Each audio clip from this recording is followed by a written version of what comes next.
सोनाव Adani total gas limited. अब देखिए यहाँ पर हिंडनबर्ग के बाद अब डेलॉयट का यहाँ पर इम्पैक्ट पड़ने वाला है कल के दिन और मंडे के दिन। मतलब आज ये समझिए काफ़ी प्रेशराइज होंगे अडानी ग्रुप के शेयर होल्डर्स। अगर आपके पास ATGL है या अडानी पावर है, आप सब में थोड़ा सा फियर जो है ना वो लगातार बना हुआ है कि मंडे के दिन कोई बड़ा क्रैश तो नहीं हो जाएगा।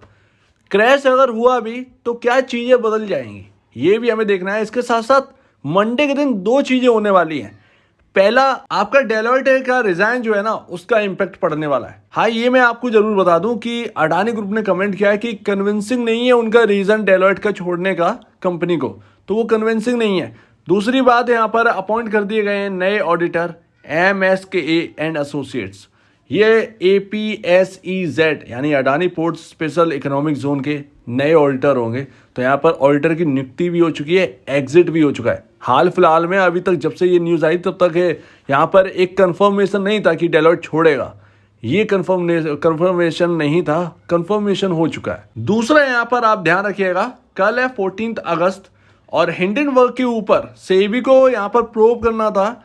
यहाँ पर अडानी हिंडनबर्ग केस पर यहाँ पर सुप्रीम कोर्ट के अंदर 14 अगस्त को, जो कि टाइम दिया गया था सुप्रीम कोर्ट की तरफ से। तो कल के दिन काफ़ी बड़ा यहाँ पर अहम इंपॉर्टेंट डे होने वाला है। आप ये कह सकते हैं अडानी ग्रुप, मतलब आप ये समझिएगा कल के दिन अगर सेबी ने यहाँ पर कुछ अच्छा न्यूज़ ले आया तो फिर आप ये देखिएगा कि कोई भारी गिरावट, भले ही लोअर सर्किल लग जाए किसी भी स्टॉक में, भले ही अडानी एंटरप्राइज कितना भी गिर जाए, और अगर यहाँ पर सुप्रीम कोर्ट के अंदर कोई अच्छी खबर आ गई वहाँ से सारी चीज़ें बदल जाएंगी एक झटके में।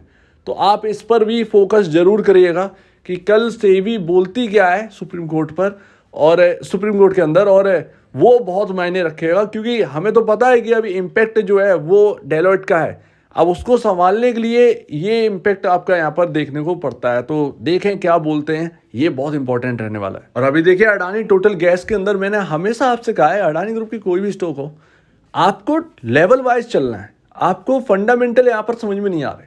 क्लियर है, PE रेशियो बहुत महंगा, सारी चीज़ें बहुत महंगी, पता नहीं ऐसा क्या है, राइट।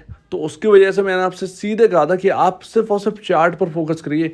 ये जो आप मायूसी देख रहे हैं ना अडानी टोटल गैस के अंदर, एक इनलाइन आपको देखने को मिल रहा है, वही घूमता रहता है स्टॉक।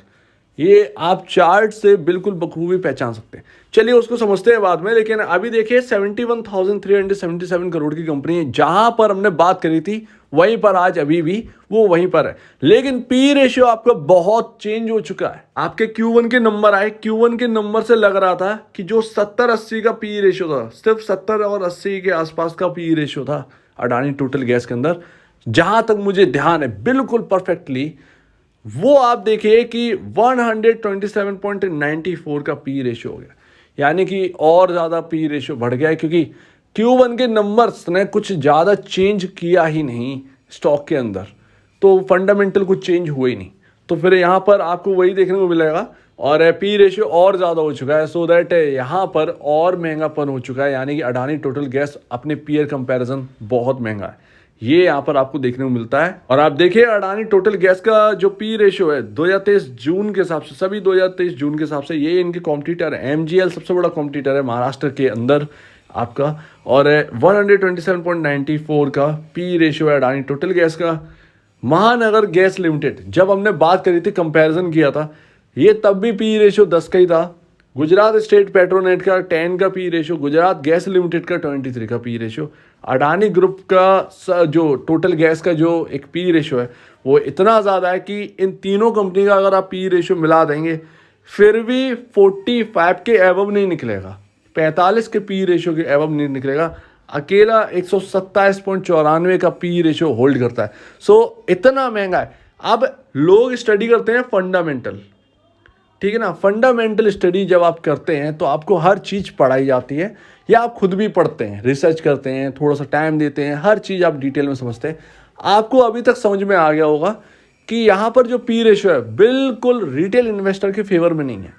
तो वही बात है, मैं आपसे शुरू से यही कह रहा हूँ कि फेवर में नहीं है, लेकिन फिर भी जो इंटरेस्ट है वो बना हुआ है, ठीक है। तो उसको यहाँ पर अगर रखना भी है किसी को तो आप लेवल वेस्ट यहाँ पर चलिए, लेवल वेस्ट यहाँ पर रहेंगे तो ज़्यादा बेनिफिट रहेगा। चार्ट पर क्या बन रहा है एटलीस्ट आपको वो तो समझ में आएगा। और चार्ट बोलता है इसमें कोई शक की बात नहीं है। हमने हमेशा डिस्कस किया इसके ऊपर, परफेक्ट लेवल हमने निकाल कर दिए, परफेक्टली वही सारी चीज़ें हुई जो हमने देखी। यहाँ पर जो रेजिस्टेंस बना हुआ है 702 698 का, ये यहाँ पर आप ये समझिए ये क्रॉस ही नहीं हो रहा है, ये क्रॉस ही नहीं हो रहा है। एक अच्छी खासी बाइंग आई थी, ये लगा था कि ये एक झटके में निकल जाएगा। अडानी ग्रीन के अंदर सर्किट लगा था, सब कुछ सही था, सारे स्टॉक्स दौड़ रहे थे, लेकिन नेक्स्ट डे से गिरावट आ गई। तो वही मैं आपको बता रहा हूँ कि 702 जब पार करेगा तब इसके बाद इस स्टॉक के अंदर कुछ होगा, अदरवाइज ये यहीं पर रहने वाला है। और यहाँ पर रहने के वाला क्यों, अब तो न्यूज़ भी आ गई है इतनी ज़्यादा, और यहाँ पर देखते हैं क्या इम्पैक्ट पड़ेगा। लेकिन मैं यहाँ पर ये कह सकता हूँ कि यहाँ पर 702 निकलेगा तब जाके बेनिफिट मिलेगा। लेकिन अगर ये 600 का लेवल ब्रीच होता है, 620 600 का ये लेवल ब्रीच अगर हो जाते हैं, कहीं ना कहीं एक बड़ी गिरावट यहाँ पर इस स्टॉक के अंदर देखने को मिलेगी। तो फिर यहाँ पर ये आपको देखने को मिलेगा। तो नई खरीदारी जो करने की सोच भी रहा है ना, थोड़ा सा लेवल वेस्ट आप चलिए तब जाकर कुछ होगा, अदरवाइज फंस जाएंगे आप। तो यहाँ पर ये थोड़ा सा बचना है, थोड़ा सा अपने आप को सिक्योर करके रखना है। अगर ये 600 तोड़ता है, और यहाँ पर अडानी एंटरप्राइजेस के ऊपर बहुत नज़र रखिएगा, क्योंकि यहाँ पर क्या आप राय बनाओगे समझ में नहीं आ रहा, जो होगा खुलते ही सारा का सारा इम्पैक्ट हो जाना है, ये है। तो 9-15 से मतलब आप देखिएगा ओपनिंग में ही इम्पैक्ट बहुत बड़ा पड़ने वाला है, पता नहीं वो किस तरफ पड़ेगा। पॉजिटिव तो न्यूज़ है नहीं, तो देखते हैं वो। लेकिन यहाँ पर कल 2 न्यूज़ हैं जो कि मैंने आपको शुरुआत में बता दिया कि आपका डेलॉयट का इम्पैक्ट, दूसरा यहाँ पर सेबी क्या कहती है। अब वो एक टाइम फ्रेम दिया था भाई, वो तो पूरा हो गया, अब और टाइम लेंगे या कुछ निकल कर आएगा बाहर, ये देखना है। और टाइम यहाँ पर दिया जाएगा या नहीं दिया जाएगा, ये भी बहुत इंपॉर्टेंट है। तो बहुत ही इंपॉर्टेंट टाइम चल रहा है इस वक्त, और क्या होगा पता नहीं, अनिश्चितता बहुत है, अनिश्चितता बहुत है। चाहे किसी भी स्टॉक में आप चले जाइए अडानी के, अनिश्चितता बहुत है, मतलब कुछ नहीं कह सकते आप। यहाँ पर किधर की तरफ जाएगा, किधर गाड़ी मुड़ेगी, कुछ नहीं, यहाँ पर कुछ पता ही नहीं है एक्चुअल में। तो यहाँ पर 600 अगर टूट गया, गाड़ी कहाँ रुकेगी जाकर पता नहीं, ये रियलिटी है, फैक्ट है। अगर ये 600 टूटा, कहीं ना कहीं 500 की तरफ जाने की कोशिश करेगा स्टॉक। 500 भी अगर गया, 392 के आसपास एक गैप है, वो गैप फिल करेगा स्टॉक या नहीं करेगा वो पता नहीं है।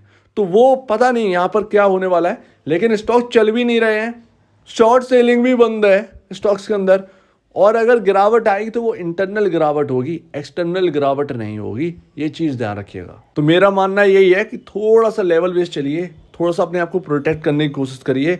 बहुत ज़्यादा अगर आपको गिरावट में भी मिले, और अगर सेबी की तरफ से कोई ऐसी न्यूज़ आ जाए पॉजिटिव, तब आप ज़रूर आप देख सकते हैं। ये मैं कह सकता हूँ कि आप तब उस वक्त देख लीजिएगा, शायद थोड़ा सा रिस्क कहीं ना कहीं कम हो रहा होगा, वो डायरेक्ट का इम्पैक्ट जो है वो कम पड़ रहा होगा, उस सारा का सारा इम्पैक्ट जो है वो शिफ्ट हो जाएगा सेबी के उस न्यूज़ पर, सुप्रीम कोर्ट की न्यूज़ पर, वहाँ से आपको डायरेक्शन मिल सकता है और यहाँ से ब्रेकआउट हो सकता है। तो वो उस वक्त याद रखिएगा कि क्या करना है। तो इन चीज़ों पर ध्यान रखें और एक स्ट्रैटेजी बना लीजिए कल अगर आपको कुछ देखनी है, क्योंकि 2 इम्पैक्ट पड़ने वाले हैं एक साथ।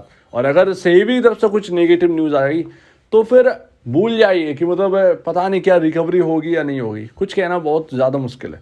सो उम्मीद है आप इस बात को समझ रहे होंगे। आप क्या क्या कहना है इसके ऊपर कमेंट सेक्शन में कहिए, और अब वीडियो देखने के लिए बहुत धन्यवाद दोस्तों।